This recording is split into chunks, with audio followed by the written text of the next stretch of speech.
that it has to go through, right? And not everyone, like, so I mean, very few people like Binayak Sen actually manage to go through that journey, right? So, I mean, unless people like that exist, this story we wouldn't have even known about it. The state government would have got away with doing whatever they wanted. Though I have to interject that it's not just Binayak Sen. I mean, there was an MLA in Chhattisgarh and with other people in PUCL, right? Again, this is a collective effort. I think they had a public interest litigation at the Supreme Court, right? Through all of the, collecting the evidence, which I think was happening while Binayak Sen was already imprisoned the first go around. So there are lots of other Adivasi groups and whatnot who were collecting. And Javed Iqbal, I also believe, was beaten up. Yes. So that he was very seriously threatened. Just a question. So there is political opposition to the Samajnam in Chhattisgarh itself?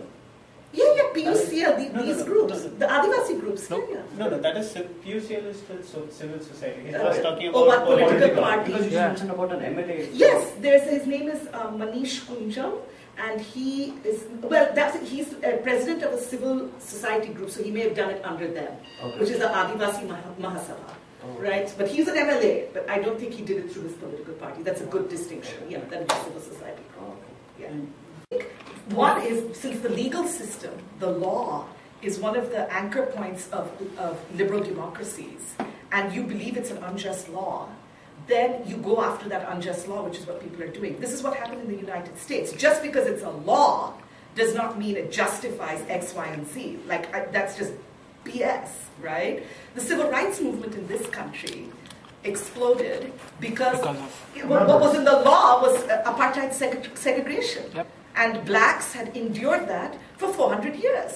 That they were some, and remember, the Constitution, the flaw is in liberal democracy. He's left the two-party system. But we took liberal democracy from the British, and we didn't sort of engage its flaws. This country, the first, right, democratic, its constitution was based on citizenship in which blacks were 3/5 of citizen. Blacks were not considered human or fully citizen, neither were women, and neither were native peoples. This is the great constitution of the United States of America, right? And only in 1920 did women get the vote here, right? So the flaw is deep within the roots of constitutional law, and I think that we need to be lawyers. I mean, I think we need really listen to legal jurisprudence and say, wait a minute, how can we take? That's what people are doing with this sedition thing, right? They're saying, what the hell is this?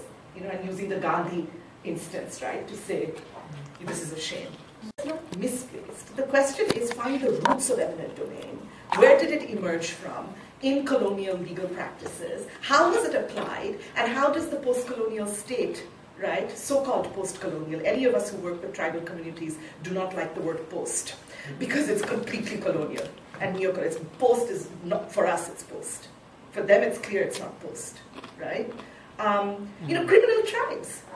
This criminal tribes that were shameless, as I was telling you, were shameless. The British categorized people as criminal tribes because they protested against the British taking up their forest reserves and whatnot, and we wholesale brought it forward. The independent India. We didn't even question, right, that this is brutal and undemocratic and it creates this class of people. Well, see,